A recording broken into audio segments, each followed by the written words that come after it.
Welcome to this episode of iCave Answers, where I answer your Apple questions. Let's get straight into it with this one from Tony Ward. iCave Answers, when do you think we will get a real update for the Apple TV and HomePod Max? Apple is missing a huge market for the home theatre. The original HomePod had awesome sound, and when configured as a stereo pair, makes great speakers for your smart TV. Apple was way ahead on the sound front and implemented Dolby Atmos on the original HomePods. And yes, it feels like we've been talking about Apple TV and HomePods getting an update for ages at this point. So I do think it's definitely on the way. We have heard about the potential of an A14 powered Apple TV. I'm not sure that that's going to be out this year at this point. It does seem a little bit weird that we haven't had any sort of update. And if they were going to put A14 in it, that's from the iPhone 12, so that's actually quite old at this point, but Apple TV only ever has to deal with one display. At least they've never got to worry about more than that, so it probably is plenty powerful enough. But what else is Apple going to add to it? If it's still going to be at around the same sort of price point, then what is the kind of advantage of doing it? What extra capabilities are we expecting to get? The HomePods themselves could quite easily deal with all of the audio processing. If they're going to do Dolby, that can actually be dealt with on board with the HomePods.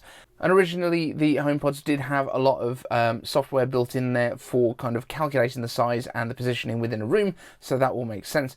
What we have been expecting is to see a Apple TV that includes things like a camera and potentially LiDAR to assist with things like Apple Fitness Plus, and also to be able to do FaceTime. I think now that we've seen Center Stage on iPads, I think it's a perfect fit to also move to something like an Apple TV so that you can do that home conferencing thing that we've seen in movies for many years. Tim Kinetix asks, iCave Answers, how different do you think the current Apple product lineup would look if Steve Jobs was still in charge? And this is a really interesting one. I think the biggest difference is probably that we would have one iPhone. I don't think we would have small and large versions. I don't think we'd have Pro and regular versions. I don't think we'd have the SE. Steve was a huge advocate of simplicity, and having read the book by Ken Siegel, Insanely Simple, I think Steve would probably hate the fact that we have this sprawling range of iPhones now. Having said that, Steve was around when the iPods began to sprawl out a little bit, so maybe he wouldn't have been as worried about moving into these other market segments. But I do kind of think we would get a great iPhone every year, and then we will probably get older iPhones rather than going to a Pro and a regular and an SE. I think we'd probably just have different generations that still existed rather than splitting in the current way. I think that would be my biggest thought. I think Apple Silicon would still have gone the way it did and probably have gone a little bit earlier because Steve probably would have been a bit more aggressive with Intel. Evan Rogers asks, iCave Answers, thoughts on the new Mario movie? I'll be honest with you, I don't care. I'm not a massive fan of Nintendo in the first place. I've never been a big gamer. I was a Sega kid when I was a kid, so Sonic was more interesting to me. Still haven't even watched that movie though.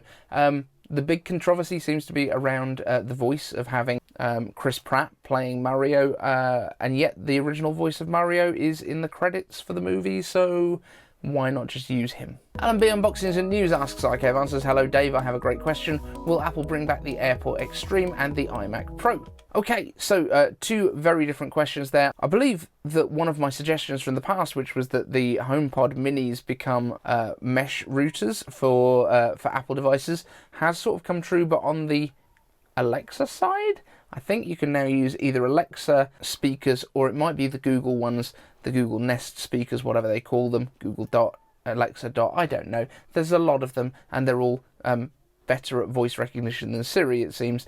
However, one of those companies has implemented that. I think that's probably the way that Apple would go. Perhaps that's what the delays with this HomePod thing are, because originally HomePods could also be used as a home hub in terms of smart home stuff. It would make sense that they also become a router and multiply your network connection around the home. That would be really cool. So I think that's potentially on the way, but as a part of the HomePods and not as its own standalone devices, because I don't see Apple doing that.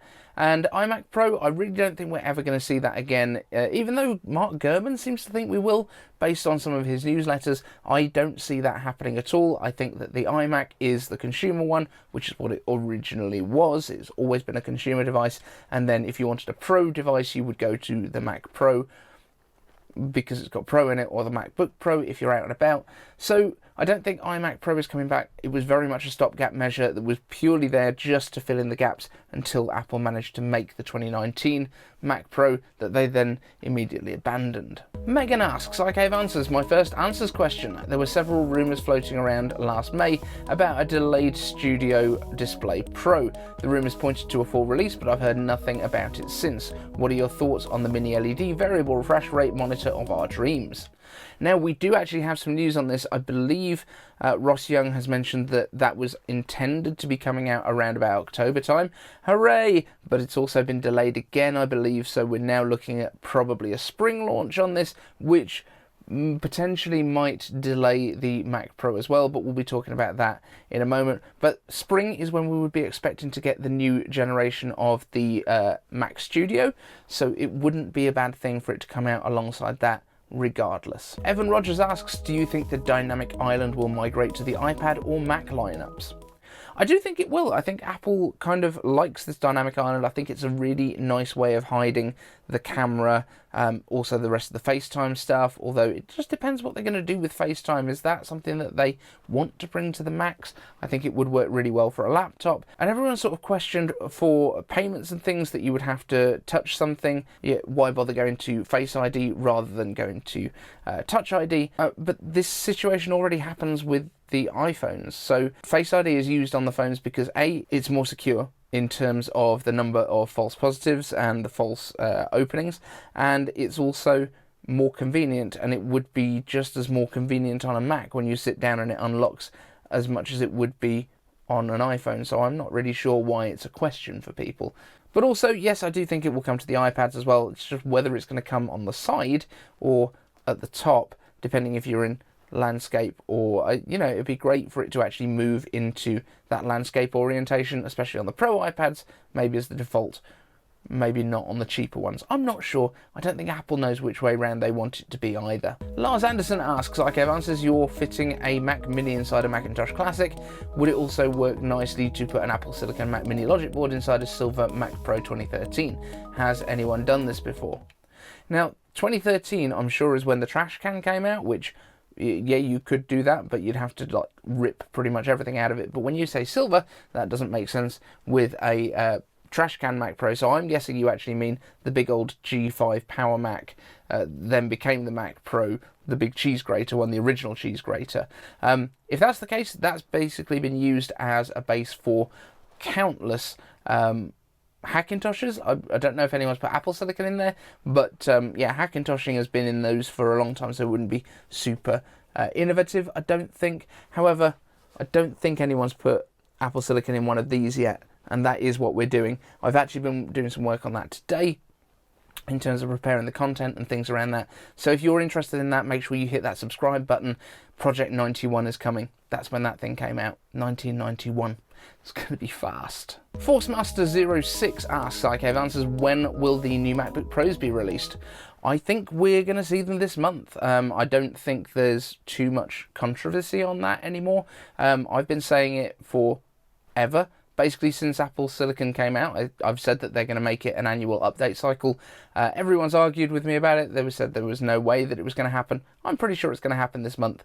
Whether they're actually on sale this month or they go on sale in November, maybe they get announced this month, it just depends where the event falls. Assuming there is still an event, because Mark Gurman said there isn't going to be one, but I think everyone kind of assumes there is again now. David Stevenson asks, I'd quite like a fairly basic Mac with lots of storage, e.g. a Mac Mini with 4 or 8 terabytes of storage. My question is this, leaving aside Apple's SSD pricing, is there a technical reason that low-end machines are limited to 2 terabytes, or are we stuck with these limits for reasons of marketing differentiation? Everything with a plain M1 or M2 maxes out at 2 terabytes, but the Pro, Max and Ultra-based machines are currently maxing out at 8 terabytes. I might find a solution for a Mini with an external SSD, but USB drives aren't fast enough and Thunderbolt drives are expensive. I'd buy a 4 terabyte Mini right now if I could. Maybe I have to wait for the mythical Pro Mini. And I think the Pro Mini is probably where you will get this. I don't think there's a technical limitation, although it is possible that the Apple Silicon in an M1 can only support 2 NAND chips on the board. And it might be that the pricing on those gets quite expensive, whereas the Pros and the Maxes and the Ultras all have more connections basically going in and out of the system, so you can put it across more chips. Although I feel like the Ultra only still has 2 NAND chips anyway, they just go up much bigger. My guess for why they limit to 2 terabytes is actually more that there isn't enough demand for those models, and it's just a case of having that many SKUs available on the website just makes manufacturing more complex. That would be my guess as to why they're not around. I don't think it's any technical limitation.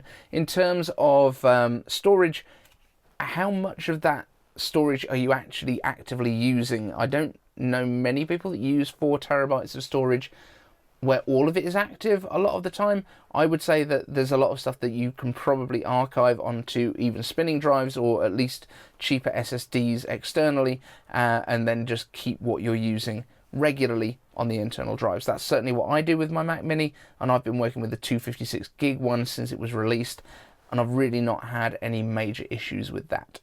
But that's it for this show, guys. If you've got a question that you'd like me to answer in a future show, all you need to do is use hashtag iCaveAnswers, like all the beautiful people in this show did, and you can get your question answered in a future show too. Thank you to the beautiful Patreons over here as well. These guys rock my world. Thank you so much for being here. We'll see you in the next one. Want the latest Apple news, leaks and rumours? Subscribe and ring the bell.